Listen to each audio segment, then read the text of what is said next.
Well, good morning or afternoon for who, depending on where you're hailing from.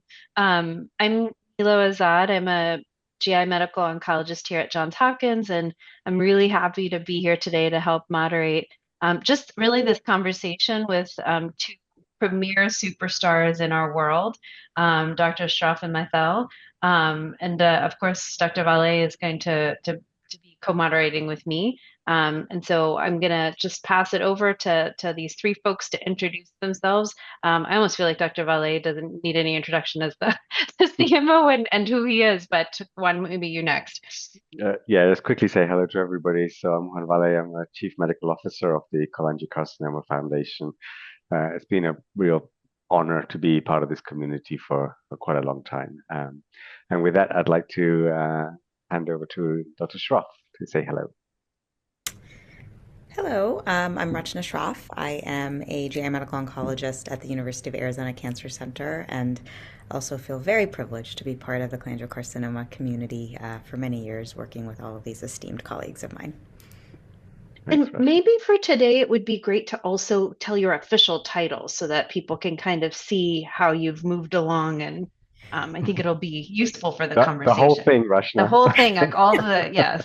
Sure. So I'm the chief of the Division of Hematology Oncology here at the University of Arizona Cancer Center and the associate director for clinical research, as well as the medical director of the oncology service line. And And I'm Shishir Maithel. I'm a surgical oncologist. So I'm a little bit underpowered here with a bunch of medical oncologists, but all good dear friends of mine. coming up. Also very, very honored to be part of the CCF community.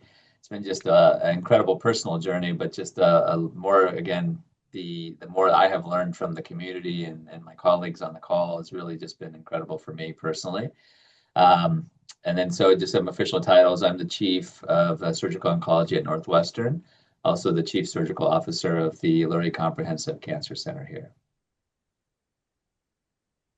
Well, wonderful. I think, so today's conversation is really about um, branding and networking. And so we really asked Dr. Shroff and Maithel because these are folks that have really been able to thread the needle of how to be able to use so many of the different ways that we can network and brand ourselves to really elevate their work and elevate their impact, which is really what everything's about is the work and the impact. And so maybe we can just start a little bit with your personal stories of how you got here, and if you want to kind of weave some of these ideas into how maybe some of the next steps you were able to take throughout your career were helpful in terms of your networking and branding components, then we can start the conversation there. Well, maybe we'll start with Dr. Maithel. Sure. So can I just real quick, are the people who are on the outside of Melinda, are they all medical oncologists or who? Can we only have four people that we don't know? Is there any way we could do a quick intro just so we know who our That'd be audience great. is? Or would that be okay? Yeah, yeah. Let's start It'd be with Irma great if you Long. can come off camera as well. I guess we're being recorded too, so we'll speak for a general audience as well. But I just was curious. I just want to make sure that we say relevant stuff. Maybe they don't want to speak. It's fine. No one's coming. It's fine. So listen, I've been now in practice for about 16 years. Hi, Matthew, Matthew. Yeah, I'm sorry. I was trying to connect my camera. Maithel Valliere, I'm a basic researcher at the University of Sherbrooke. We got a project funded to develop therapeutic vaccines against cholangiocarcinoma from the Canadian Cancer Society last year. And so we started a project with clinician collaborators who provide primary samples that we sequence and profile to identify cancer antigens in cholangiocarcinoma. So that's my background, basic researcher. excellent. Thank you, Matthew. And Rohini, I think you got your hand up. Hi, Hi, Rohini. sorry, I'm outside, so I'm like in the middle of nowhere at the moment. But I'm just dialing in. I'm new to the Cholangiocarcinoma Foundation, but have been following up and signing up soon as a mentor, and I am a health and wellness coach. Okay. And also, Thank you, Rohini. So very, very broad, and let's assume maybe some medical oncologists will or physicians will log on. So I guess I would say, my journey has been with the CCF community started in 2015, where my good friend Flavio Roca invited me to come, and I basically just fell in love with the community and was very amazed with how it was run, and I'd never been to a meeting with patients side by side. But in terms of the to stay on task with the branding and networking, I will. I've been doing a little reading in my new job, and as I kind of grow and mature in my own new leadership positions and things that I want to accomplish. There's one book that I really want to kind of resonate with a little bit by Simon Sinek, and people probably listen to a bunch of TED Talks and stuff, but this whole concept of start with why. And I think this is very important to the concept of branding. And you kind of have to really soul search yourself. And a lot of people always start, well, I want to do this, I want to do that, I want to do this, and I want to do that. But you really have to say, kind of reverse the order. And it's a very subtle difference, but the really is why. What is the general principle that's guiding everything you're doing, and the why? So for me, the why is to basically work with this community to improve the outcomes. And as a surgeon, I'll keep it focused, and Dr. Shroff can talk about patients with advanced disease, although we're a little bit involved with that as well. But really the why is for me, and how I've kind of branded myself institutionally, nationally, internationally, is the why is to improve, my goal is to improve the outcomes of patients with early stage disease. Period. That's the why. That's the principle that's guiding. And then the next is what. So by what is, okay, we'll bring in novel clinical trials. And this is kind of, again, what I've branded myself as, to bring in novel clinical trials using the advancements of therapy that are happening in the metastatic advanced disease space, working with the colleagues that you see on this call to basically bring in novel trials and push the envelope and do paradigm changing trials and really kind of push it not only institutionally, but nationally and internationally for patients with early stage disease. And how do we do it? By developing a strong network, working with the NCI, working with industry, and really just working tirelessly to pull these things together. So if I stick with that why, what, and how, it really helps kind of grow the community, grow the network, and then your network just starts expanding. And the thing about networking is really finding your mentors, not being shy, reaching out to colleagues at meetings, on emails, phone calls, at big meetings, small meetings, whatever it may be, but really building a network. And that's one thing that I've done fairly well, is creating a very, very vast and strong network, but importantly, not just in surgeons. And so going outside of your space, so you're a basic science researcher, but you need to work with clinicians to put context. You need tissue. You need to say, okay, what are the important questions to ask? What should I be asking? So even as a researcher, having medical oncologists, having surgeons as collaborators and networks will only help you get stronger in terms of tissue acquisition and the meaningful projects and things that you're focusing on. So that's one thing I think in terms of the network, I think I've done fairly well, is go outside of surgery and bring in scientists, medical oncologists, radiation oncologists, interventional radiologists, gastroenterologists, to create this team, again, to help with the how and the what, staying true to my why. So that's my little intro, I would say. That's great, Shish. Rachna, how about Dr. Shroff? How about you? You can call me Rachna. Rachna. So, that was fantastic. I love Simon Sinek. I read a lot of his stuff. I've read that book. It's a great book. I will kind of take it from a slightly different vantage point of kind of thinking a little bit outside of just the research and cholangiocarcinoma space, because I think in the various roles that I have taken on, I think the question of your why is really, really, it resonates with me very well. And I think my why has been in a couple different lanes. And so since Dr. Maithel has already really kind of talked about the why as it relates to cholangiocarcinoma, for instance, and, clinical care, one of the other big questions that I asked myself when I moved from my first institution, from MD Anderson to the University of Arizona, was based on what my Yoda, who his Bob Wolf, asked me, and he asked me what I wanted my legacy to be, which I think is very similar to the why. and I think helped me frame well, first of all, get over the fear of leaving Big Bad MD Anderson, an incredible institution, and moving to a smaller place, especially knowing that I was a cholangiocarcinoma investigator and that the volume at MD Anderson was going to be incomparable to any other place I was going to move. And so as I thought and chewed on that question, I realized that the legacy that I wanted to leave behind was to pay forward and to think through how to support and develop the next generation of people once I'm gone. And so that I think, Alexander Hamilton, the Hamilton musical is my daughter's favorite musical, and the quote of "I want to build a legacy that's going to outlive me" is my why. That's my North Star.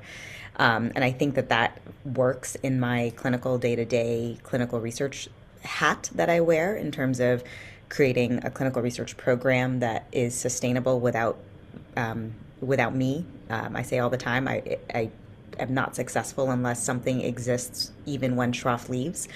And then also in the faculty development piece, and I mean, Nilo knows this, actually everyone on this call knows this, but one of my passion projects is supporting and growing and amplifying women in oncology and helping to propagate women into leadership roles and to cultivate leadership skills and development for women in oncology, not just in cholangiocarcinoma, but because thankfully we actually do a great job in that, in my opinion. The CCF has been fantastic at that. But unfortunately, I don't think that's necessarily the case across other spaces.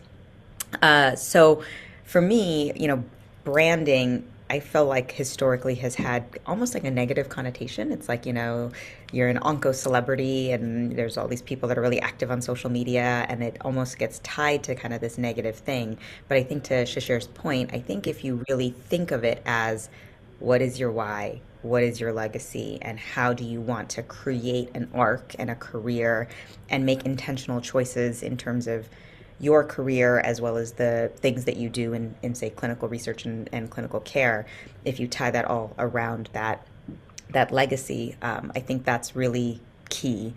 In terms of the networking component, I think the CCF community is just one of the most welcoming and inclusive communities I have ever had the privilege to be part of.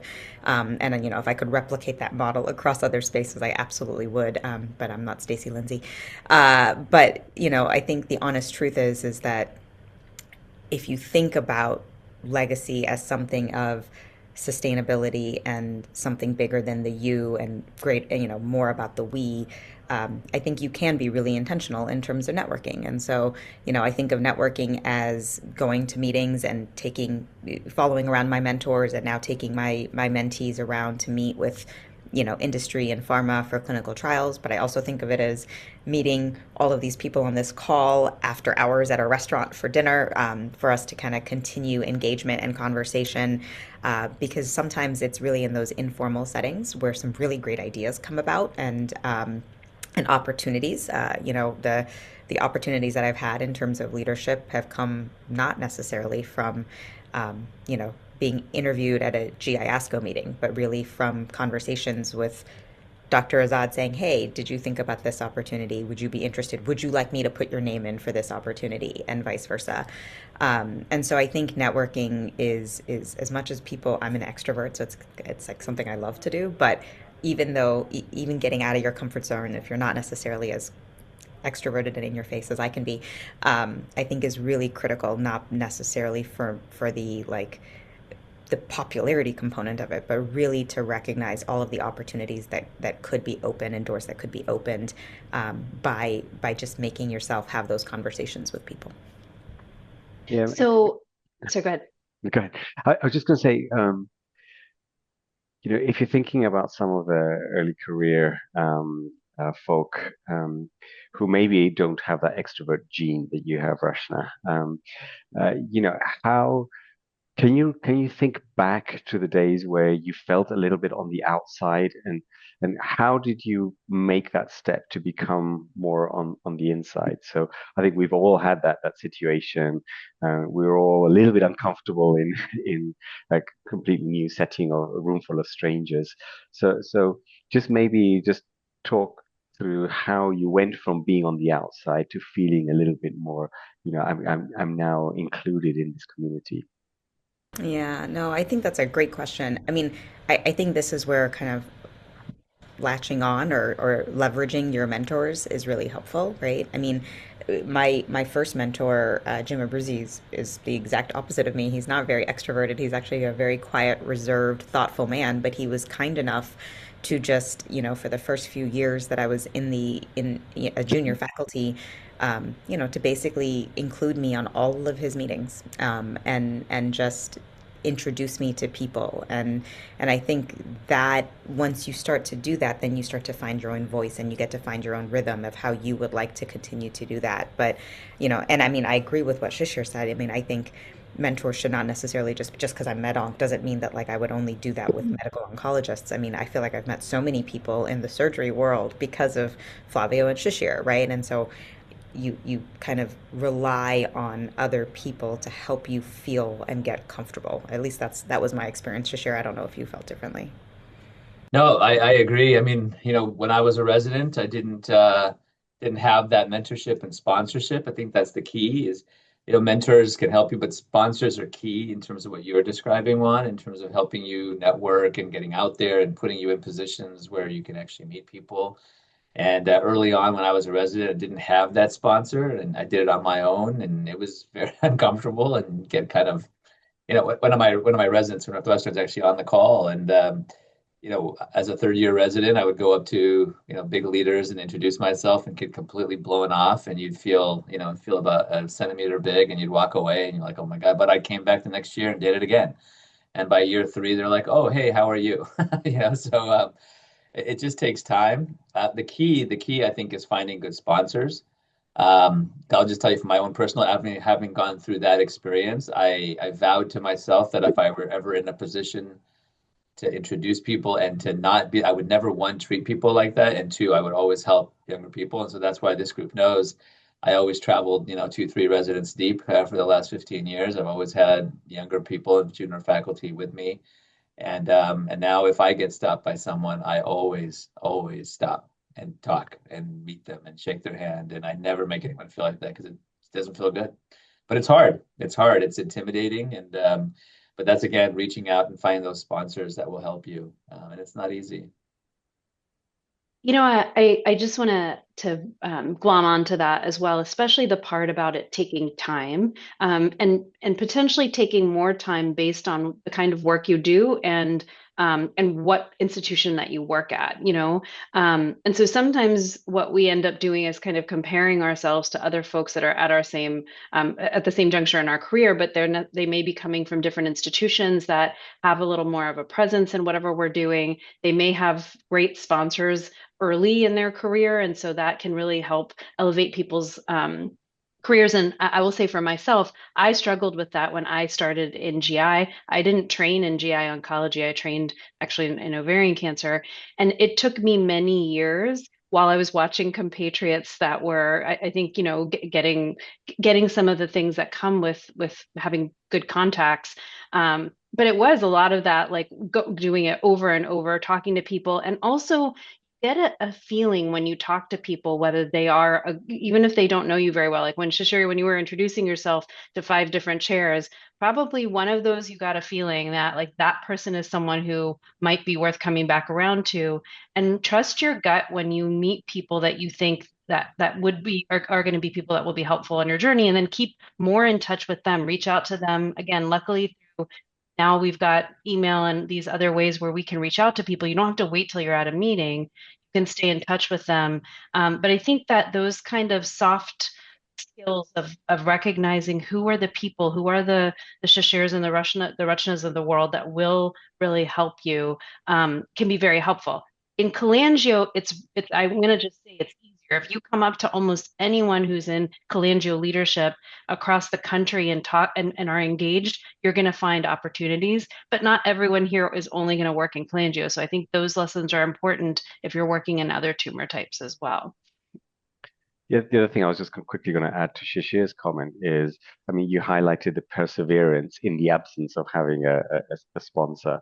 And this can happen even, later stage in your career. So just to give one example, despite all the clinical trials and everything that we were doing in cholangiocarcinoma, it was difficult for me and my institution to engage with people doing the translational science. I always felt that I was what I call at the heart of the periphery. So I was just always on the edge, never quite making it into the center because the priorities were different tumor types. More common tumor types where there were established tissue flows, etc. So you were trying to break in where you didn't necessarily have that kind of sponsorship. But sometimes you just have to be persistent. Um, but I think also it's more you're more likely to succeed if you have some credibility. And so, in the background, just work on making sure that the work that you're doing, the things that you're presenting are credible, and that really does help for making those connections. I'd like to look at some different kinds of opportunities that can come up and what you might have to do to build those networks that could be different. For example, when you're trying to have connections with industry, can you two maybe speak a little bit about how to develop those relationships, how to network? There's a lot of movement back and forth between different companies. What are some of your success stories and lessons from that in terms of visibility with industry and private? Rachna's off. I think maybe Rachna's on a call or something, but I'll start. My industry story is a lot shorter. So medical oncology surgeon. As a surgeon, again, I think I'm speaking to Saisha, who's probably the only other surgeon on the call. But when you're working with industry, it's important to know that they actually are interested in working with surgical oncologists, particularly if you are the type of surgical oncologist that's interested in therapeutic drug trials or sequencing trials or using novel drugs into novel spaces, or even FDA-approved drugs in novel spaces, so new indications, things like that. The thing is, they don't know that you're thinking about this unless you talk to them. So again, either getting involved with industry through organizations, through these meetings, I'll join the ad boards and introduce myself to them and go to the ad boards, but also just meet them and introduce yourself and kind of just say, hey, can we have a meeting? Now, I wouldn't know where to start until they started coming to me because of the association, also because of the groups I was in. But you reach out to your colleagues, reach out to your medical oncologists who have, all the connections. And in each geography, there's an MSL, and you find out who the MSL is, and then you start waking your way up. But only if you really kind of introduce yourself and tell them what you're thinking, then they start talking to you. But then again, you've got to kind of, it's not just enough to have one conversation. You got to persist, and then you got to produce. Like, this is an IIT, and you apply for an IIT, and you try to keep persisting.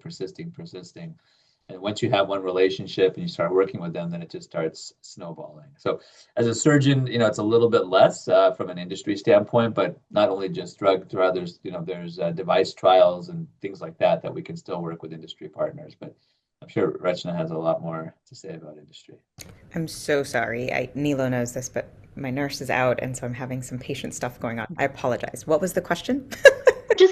Just asking about with industry and trying to build relationships and your brand. I mean, I think there are some of our colleagues, including you, who have really built a great brand with private industry, and so they come to you when things are exciting. How do we advise our young folks on how to do that? Yeah, I heard the tail end of what Shishir was saying. I think it's very similar to even working with mentors and sponsors, right? It's just persistence and diligence, and then follow through. I once had Kathy Eng was a more mid-career senior faculty member at MD Anderson when I was a junior person, and she once said to me, she said, you can say no, but if you say yes, get it done, right? And I think that's, it's probably very similar with industry, right? I mean, if you are starting to build a relationship with, a medical science liaison or, something a little bit more higher up within the industry partners, and they're saying, to your point, Nilo, they come to you with, hey, we've got this great drug. Like, what are your thoughts? How can we think about development of this in the biliary cancer world or whatever? Being thoughtful, being responsive, working with them and being collaborative.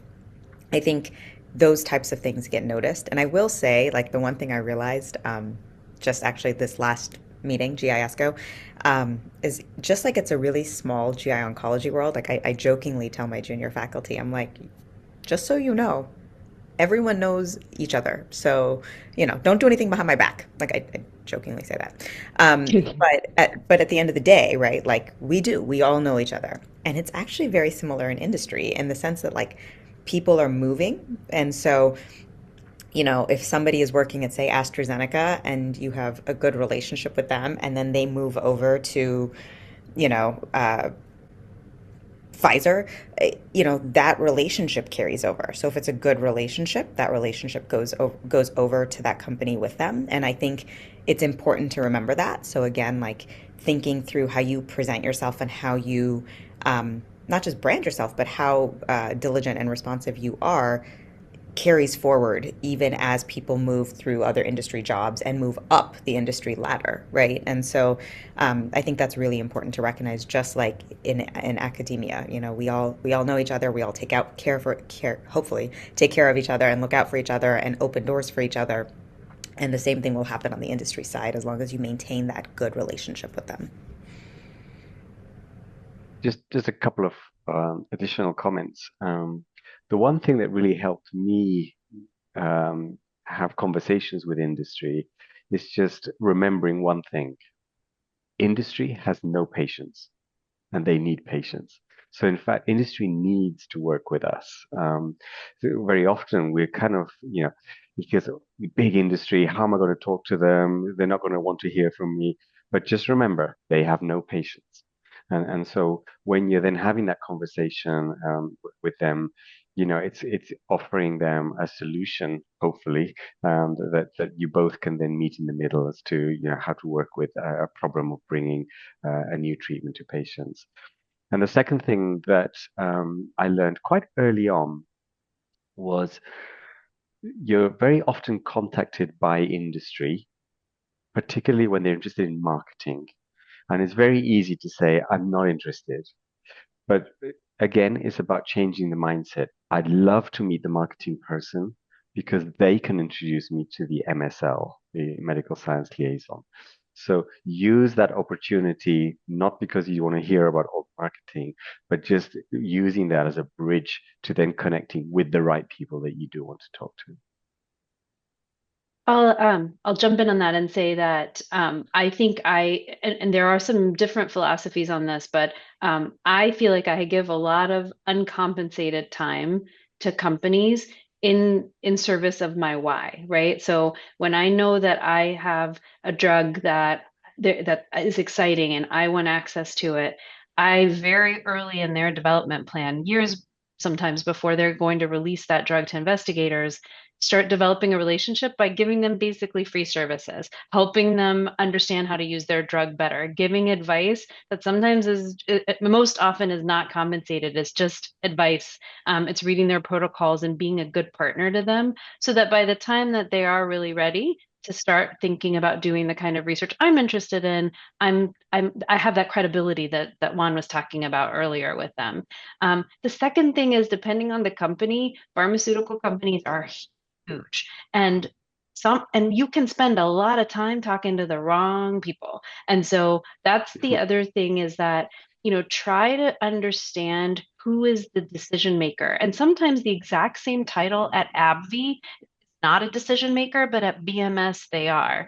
And so your MSL, developing a good relationship with that medical science liaison sometimes is really just about understanding the kind of political underpinnings of those organizations so that you know when you're being put in touch with the right people that are really going to be the decision makers, if not now, then in the future.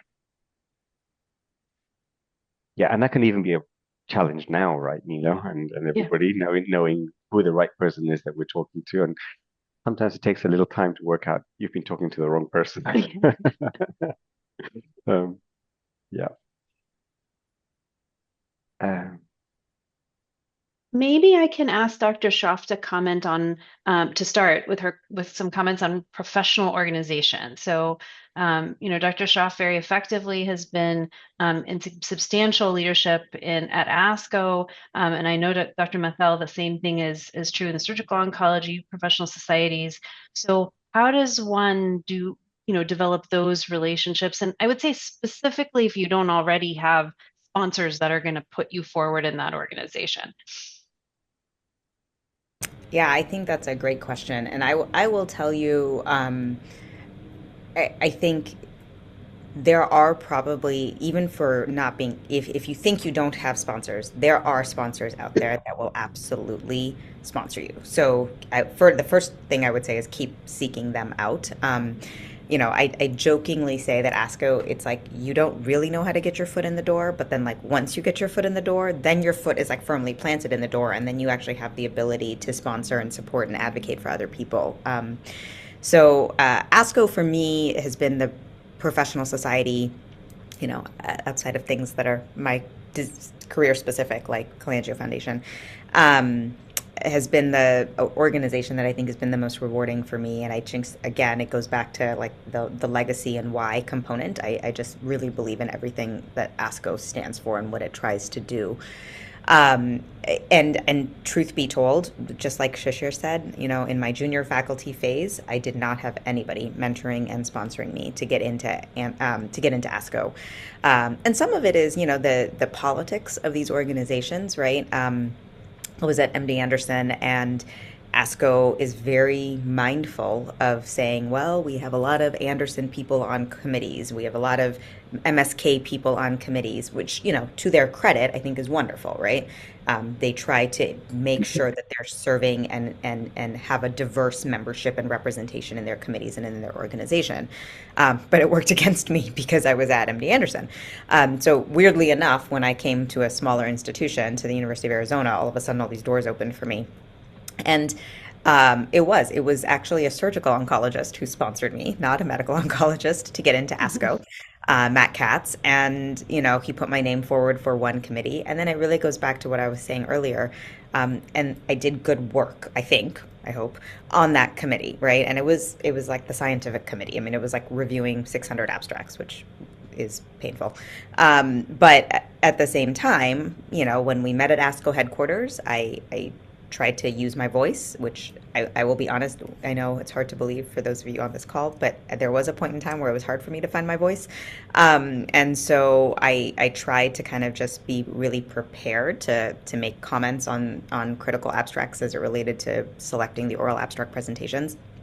And thankfully, I think some of the leaders within ASCO kind of noticed that and then started to kind of put me forward for other opportunities. And then to your point, Nilo, what I think is really, really important is now, thankfully, I'm at a position in my career where the ASCO presidents and other people come to me and say, hey, do you have anybody you want to get on a committee? And then I just cast out like a broad email to all of my mentees being like, what do you want? What committees do you want? I have an opportunity to put you on them. And I really, really try to advocate for those people when it comes time for committee selection.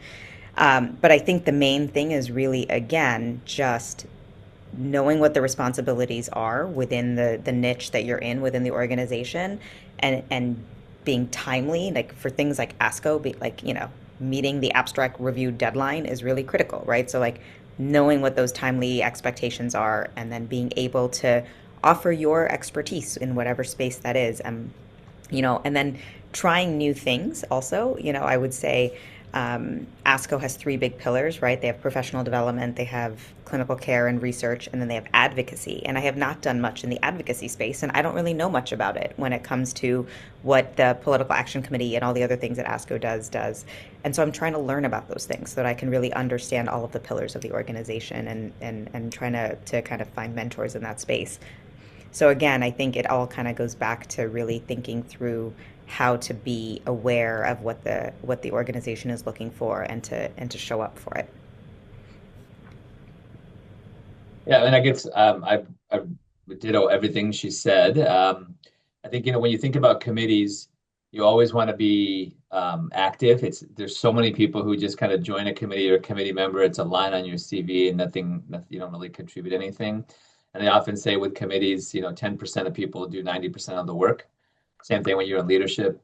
10% of the people cause 90% of your problems. So like, we'll stay off that one right now. But on the committees, like 10% of the people do 90% of the work. So you want to be one of those 10%.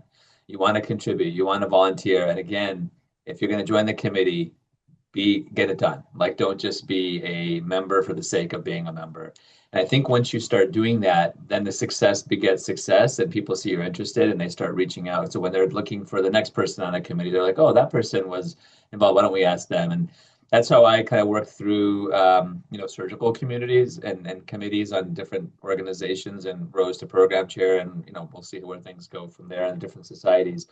But also, I will say, but Rachna said this thing, there are sponsors out there, even if you don't know they're out there.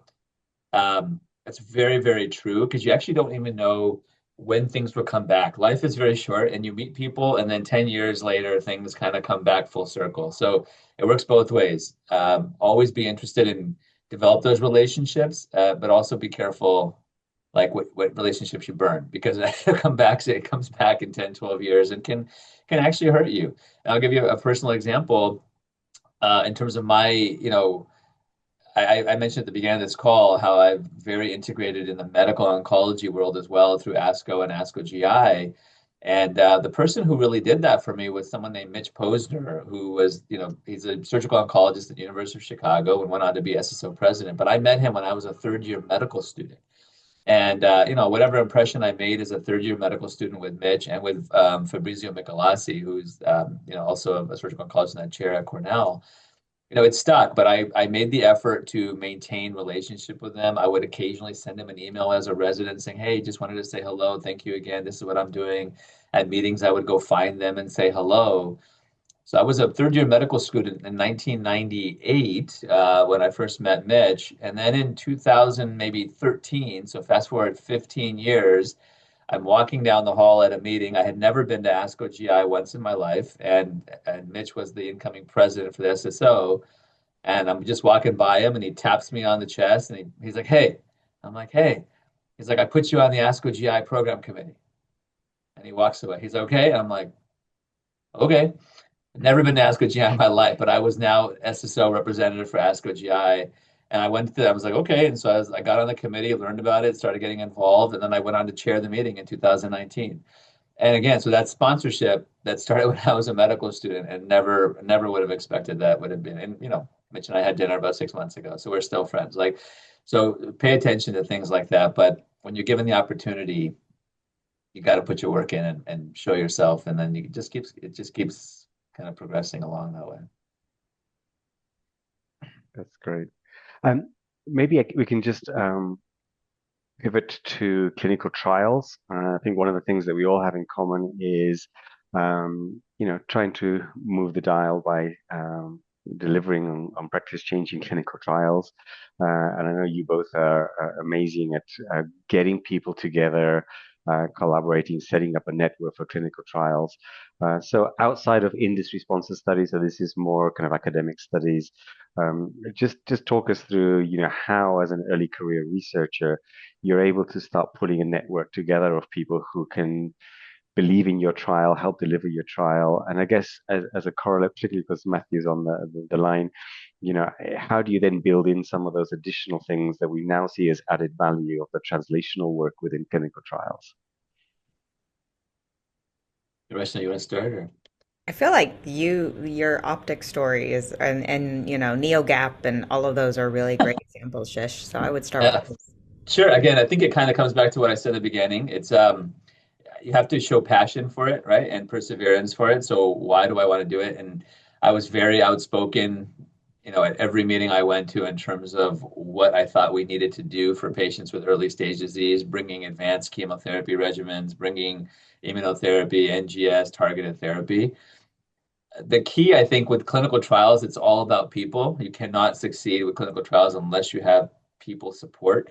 So it's a very, very social, personable thing. You've got to develop a very good team, but you have to have a lot of support. You have to have champions in different places. So, just in terms of me building my own research team, 15 years ago, 16 years ago, is all about finding like-minded people who I knew were going to jump on board, were going to be champions and advocates for what we were trying to do. In the beginning was just basically creating databases and doing a lot of retrospective database research.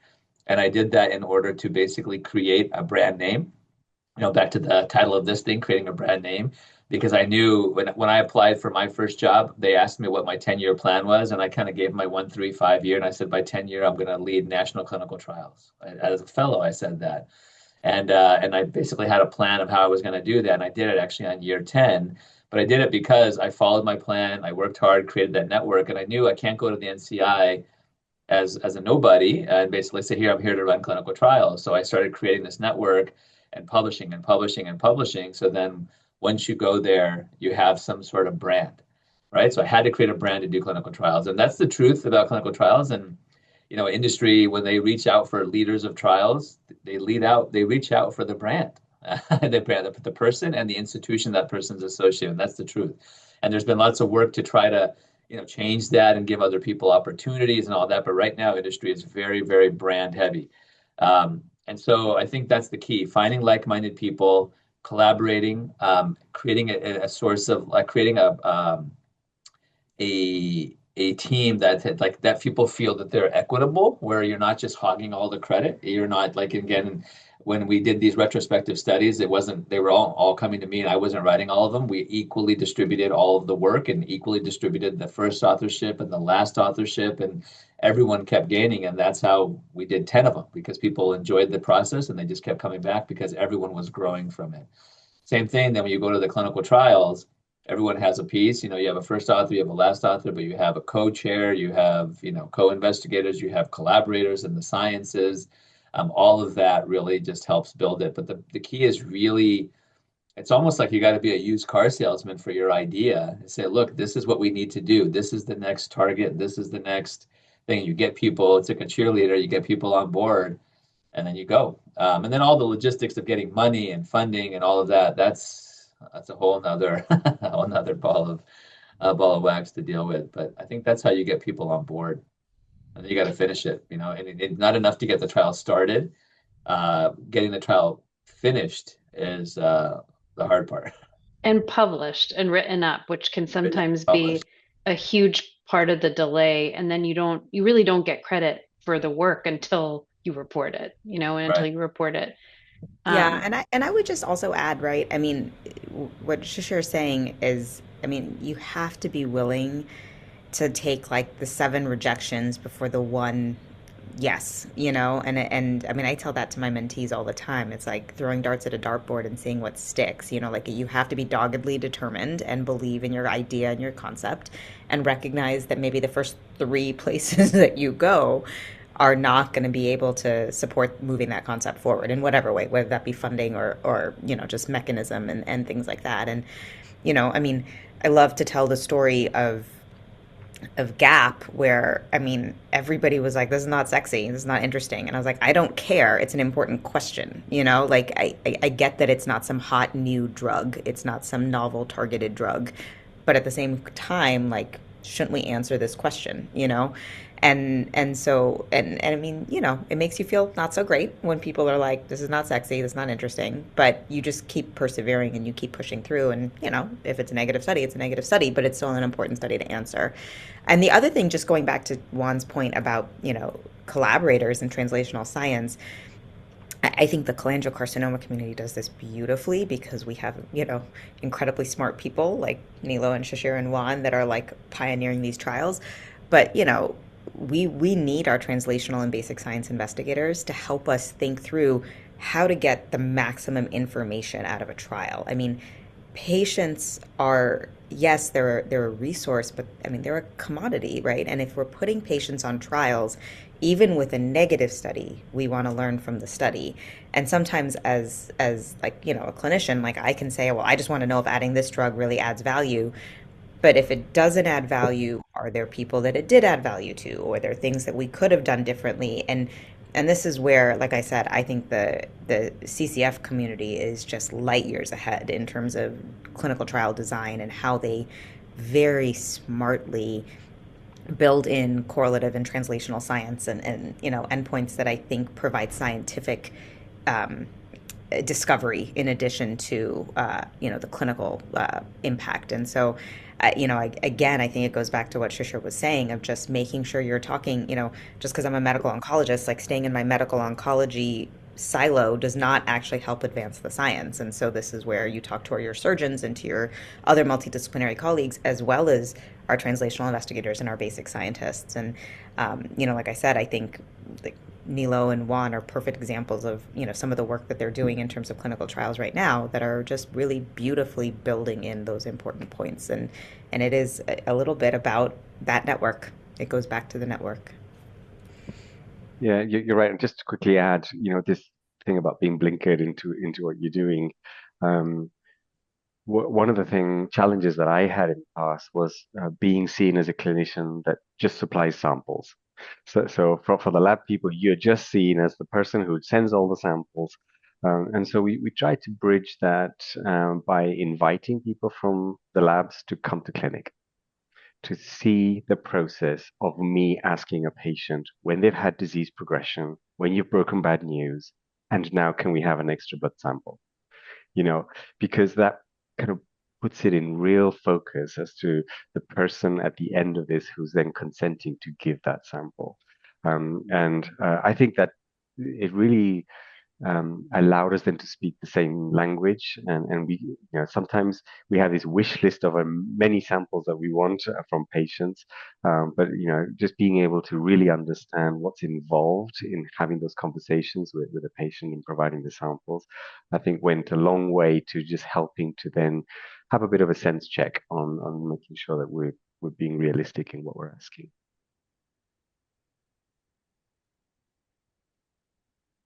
Well, we have just a few minutes, so I'm just maybe this is a good time to ask for any closing wisdom, or if any of you, of course, have any questions, feel free to ask as well. Otherwise, we'll give Dr. Shroff and Maithel the final words.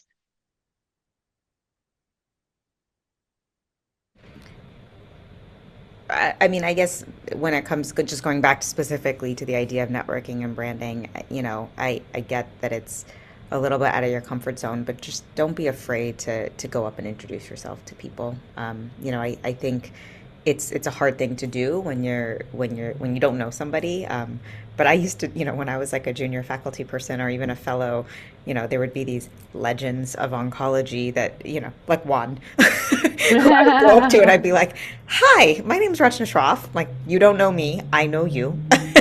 And I mean, as completely off-putting and scary as that sounds, I will tell you that more often than not, people are very receptive to it, and are very open to meeting and supporting and helping. I mean, that's my favorite thing about GI oncology. I think we're a very unique space, definitely cholangiocarcinoma, but just GI oncology as a whole.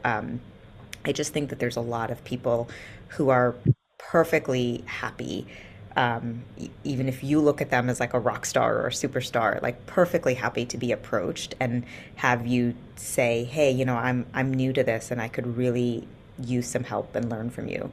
And then, and just being kind of following up and, pinging people periodically. I used to, with Jim Abrizi's, who was my chair at Anderson, who then left within a couple years of Anderson, I would send him an email every year, the week before ASCO, and I'd be like, "When are we doing coffee?" And I mean, this man, like, he was like on the board of directors for ASCO, like he was so busy, and he would always make time for coffee with me. And you know, but it was me. Like, I was the one that had to remind him that he had to have his coffee date with me. And so I just think that doing that really goes a long way, and it creates an imprint in our minds. Yeah, no, I agree. I think we've said it all. I think just the 3 A's: affable, available, and able. And just, if you're assigned to something, get it done.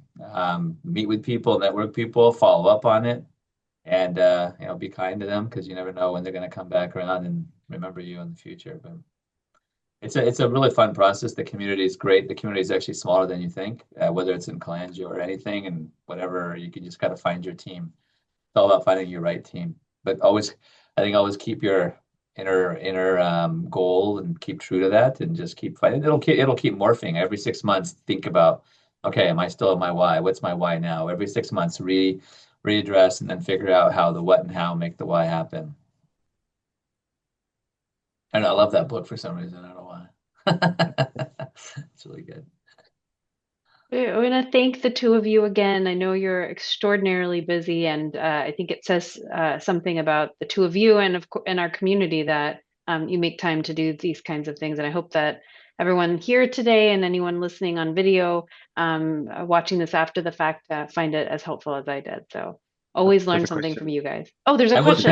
I can I just already, say, oh, sorry. Can I just say yeah. one more comment to Rachna when, when she was talking about meeting Juan? I still remember when I met Juan for the first time too. And I was like, I was at ASCO and it was I think it was 2000, it was the BillCat presentation. John was giving the BillCat. That was 2017, Yeah. right? 2017, yeah. And I was there and then they're like, that's Juan Violet. I'm like, really? Like Juan Violet, like ABCO2 Juan Violet? Like, yeah, it's Flavio to he's like, go up to him, he's really nice. I'm like, really? He's like, yeah, he's really nice. So I went up to him and I just went up to him just to introduce myself. And I'd already known I just met John too. And now John Primrose and I are friends, but I'm throwing birthday parties for Juan at my place now. So it's just everyone's everyone's just they're people, they're people and they're nice. But I was like, wow. Yeah. It's a great community. Moving on. Matthew, you had a comment or question. Yeah, it's just a comment. I just wanted to thank you for your time and your advice. A lot of what you said resonates with me. I started my lab just 2 years ago, and I'm coming from an RNA biology background. So I was introduced to cancer biology and translational research not long ago. Introduced to the cholangiocarcinoma community actually through a patient and a colleague of mine. And I had a feeling that this was a very open and collaborative community. That's what I'm finding. And so I'm just happy to know that a lot of the work that I'm putting in right now, networking and building things for tomorrow, the things that are not paying out right now, will eventually bring some returns. And I'm just really happy to be able to connect with you. So thank you. Hope to meet you Welcome to the in Salt Lake community. City. Yeah, if not this year, and then next year for sure. Yeah, thanks. Amazing. Thank you all. I think with that, we'll close this session. I'd like to thank Nilo for co-chairing this with me. Again, thank you to Shishir and Rachna for their insights. Thank you for those dialing in, and thank you to everybody who is looking at this online on our YouTube recording afterwards. So take care, and we'll see you on the next webinar. Thanks, everyone. Bye. Yeah, bye-bye.